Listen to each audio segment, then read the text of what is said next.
Welcome to Grand Prix, your go-to channel for the fastest updates in Formula One.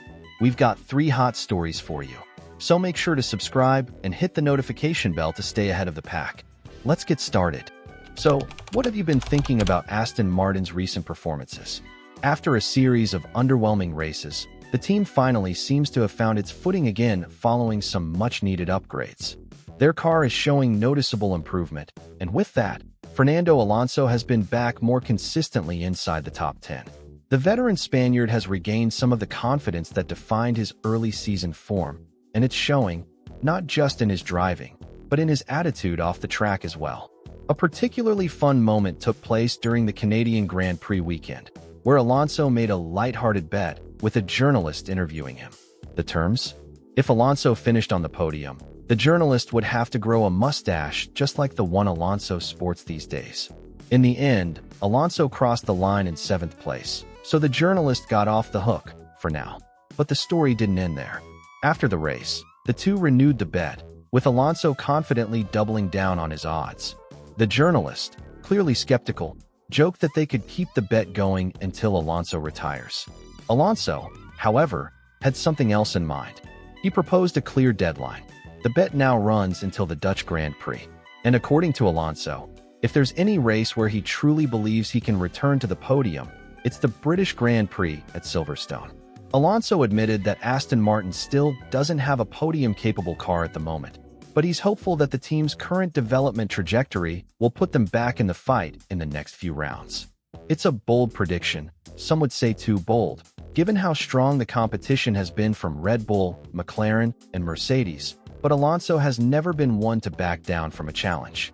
The coming races, especially in Silverstone and Zandvoort, will be critical for Aston Martin. If their upgrades continue to deliver results, it's not unthinkable that Alonso could sneak back into podium contention, especially in mixed weather conditions or on a track that suits the AMR 25 chassis. Whether it happens or not, the playful bet has added a bit of personality and humor to the paddock. A refreshing reminder that amidst all the pressure, Formula One still has room for fun. Now, let us know what you think. Will Alonso make good on his bet and climb back onto the podium in the next 5 races? Or is this another case of overconfidence from the 2-time world champion? Share your predictions in the comments below and stay tuned. Because if Fernando does pull it off, we might just witness one of the most stylish podium celebrations in recent memory. After months of inconsistent results and uncertainty surrounding the development of their 2024 car, Mercedes seems to have finally struck gold, at least for one weekend.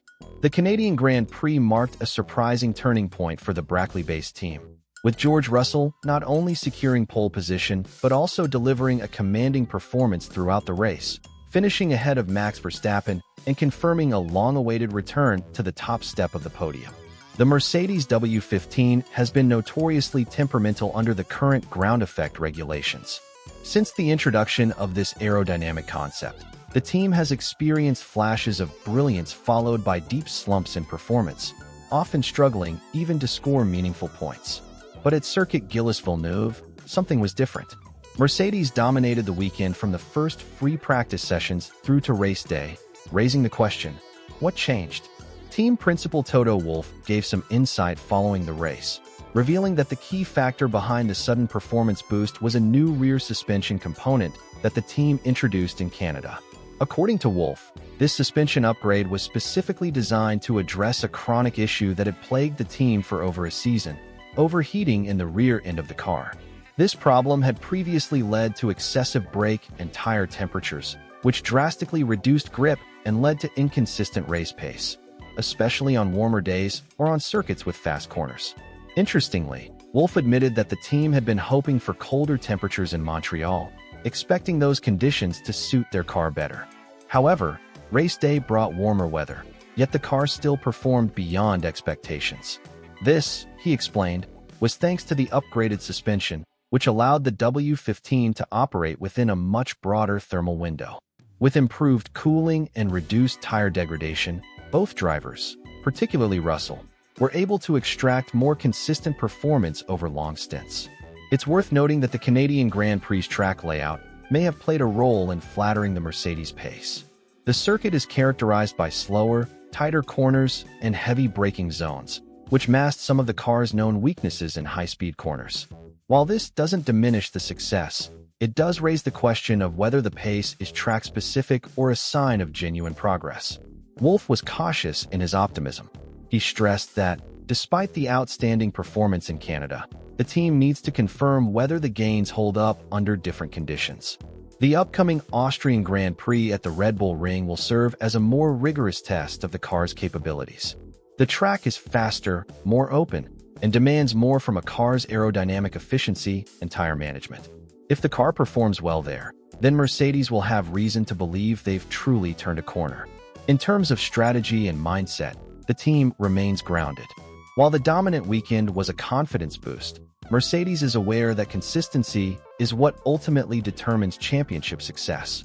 They are not yet ready to declare themselves contenders for the title, but they are cautiously optimistic that, if further upgrades deliver as expected and reliability holds, they could become regular contenders for podiums and possibly even wins in the second half of the season.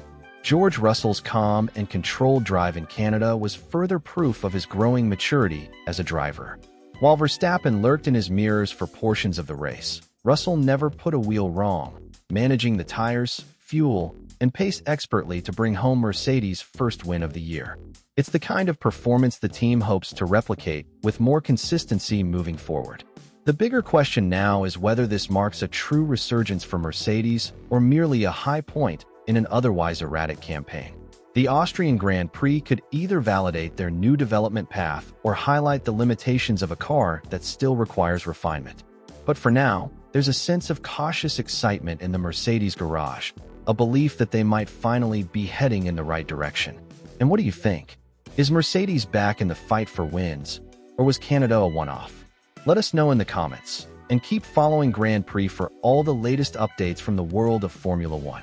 The Canadian Grand Prix may have just concluded, but Max Verstappen is already back on the track.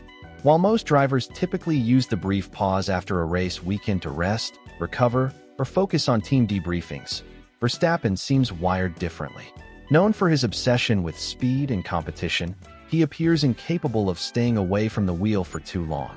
This Monday, just hours after the race in Montreal, Verstappen boarded a flight to Belgium and returned to the cockpit.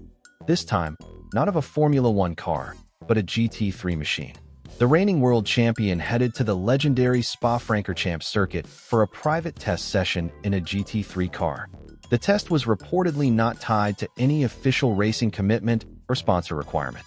Instead, sources close to the driver revealed that this was purely a passion project.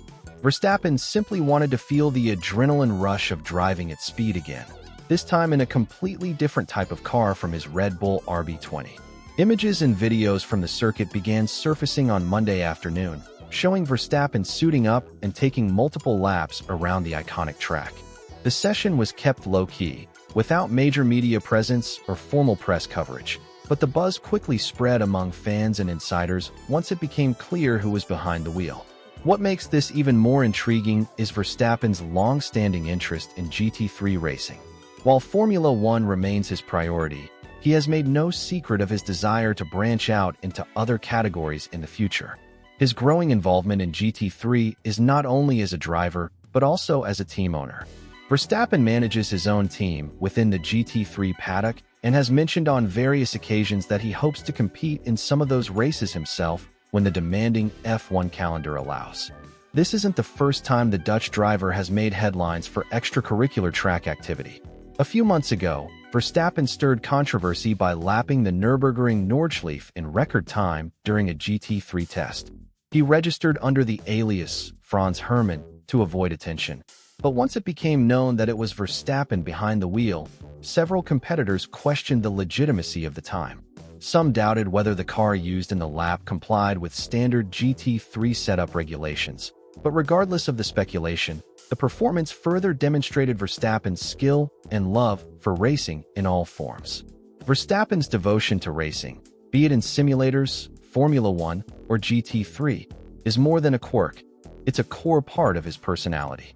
Colleagues and commentators often point out that while many drivers enjoy racing, few seem to need it the way Verstappen does. Racing, for him, is not just a profession. It's a way of life.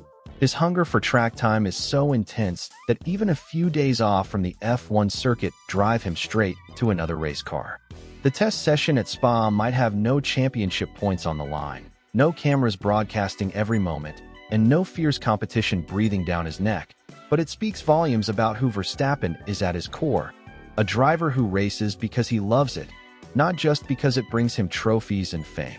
As for the future, it's almost inevitable that we'll see Verstappen competing beyond the confines of Formula One. Whether it's a full season in GT3, an appearance at Le Mans, or more private testing under pseudonyms, he clearly has ambitions that stretch across motorsport categories. And with his technical understanding, adaptability, and unrelenting drive, there's little doubt he will be successful wherever he chooses to race. Fans are already speculating about when Verstappen might make his GT3 debut, especially considering his role within his own team. If the F1 calendar aligns in the near future, it wouldn't be surprising to see him line up on a GT3 grid under the Red Bull umbrella or even independently. For now, this week's test serves as yet another reminder of Verstappen's deep-seated passion for racing.